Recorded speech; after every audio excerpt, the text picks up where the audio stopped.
England के साहिल से दूर नॉर्थ सी में वाक़या सी लैंड दुनिया का सबसे छोटा मुल्क है।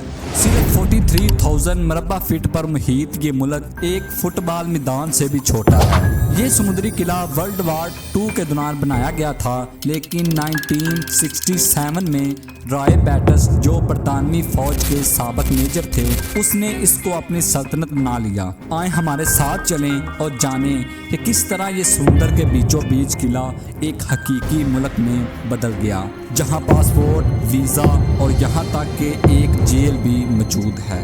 नाजरीन, ज़ैन टीवी की वीडियो में एक बार फिर खुश आमदीद।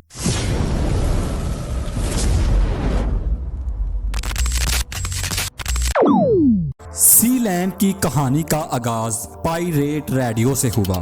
1965 में एक साबिक फौजी मेजर पैडी रॉय बैटस ने रेडियो एसेक्स के नाम से एक गैर कानूनी रेडियो स्टेशन शुरू किया, जिसे इन्होंने वर्ल्ड वार 2 के दौरान इस्तेमाल होने वाले एक किले नॉक जॉन से नशर किया। वर्ल्ड वार 2 के दौरान बरतानिया ने जर्मन हमलों को रोकने के लिए समुंदर में कई सी फोर्ट्स तमीर किए थे, जिनमें नॉक जॉन भी शामिल था। लेकिन वर्ल्ड वार 2 के बाद इन किलों को गैर फाल करार दे दिया गया। ये पायरेट रेडियो ब्रॉडकास्टर के लिए मशहूर मकामात बन गए, खास तौर पर बेटस जैसे लोगों के लिए जो BBC की यकसानियत से तंग आ चुके थे। जब बरतानवी हुकूमत ने बेटस के रेडियो स्टेशन को खत्म करने की कोशिश की, तो बेटस ने अपना ऑपरेशन नॉक जॉन से फोर्ट रफ्स टावर मुंतकिल कर दिया, जो ब्रिटिश इलाकों से बाहर पानी में था। 1966 को बेटस को ख्याल आया कि इस किले का नाम सी लैंड रखें और उसे अपनी बीवी जॉन को तोहफे पर दें। जब बरतानवी हकाम ने बेटस के लिए नशरियात को मजीद मुश्किल बना दिया, तो उसने अपने रेडियो करियर को खैर बात कह दिया, लेकिन रफ्स टावर को नहीं छोड़ा।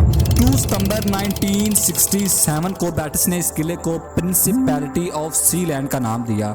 जल्द ही जॉन और उनके 2 बच्चे भी दुनिया के सबसे छोटे मुल्क सी लैंड में बेटस के साथ शामिल हो गए। 1968 में बरतानवी फौज ने हेलीकॉप्टरों और कश्तियों के जरिए सी लैंड के करीब कुछ पुराने फौजी टावर्स को तबाह करने की कोशिश की। माइक्रोनेशन यानी सी लैंड ने इस तबाहकारियों को अपने लिए खतरा तस्वुर किया। 1970 की दहाई में तकरीबन 50 अफराद इस दुनिया के सबसे छोटे मुल्क सी लैंड में आकर रहने लगे।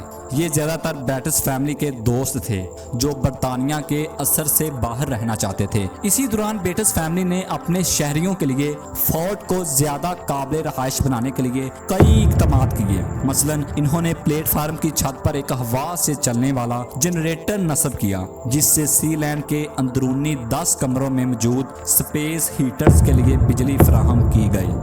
ये 10 कमरे एक किचन, एक लिविंग रूम और एक चैपल पर मुश्तमिल हैं। कुछ वक्त के वक्फे से एक कश्ती सी लैंड पर खुराक, मशरूबात, अखबारात और दीगर अशिया पहुंचाती थी।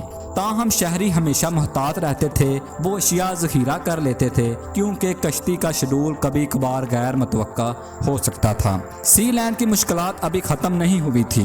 बरतानियों को शिकस्त देने के बावजूद इस माइक्रोनेशन को जल्द ही एक जर्मन चैलेंज का सामना करना पड़ा। 1978 में एक जर्मन शख्स अलेक्जेंडर चंबाक ने दावा किया कि वो सी लैंड का हकीकी वज़ीर आज़म है, और उसने फोर्ट पर एक बगावत की मंसूबा बंदी की। वो एक ग्रुप के साथ हेलीकॉप्टर के जरिए इस सी लैंड आया, जब पैडी रॉय बैटस मौजूद नहीं थे। उसने इसके बेटे प्रिंस माइकल को यरगमाल बना लिया।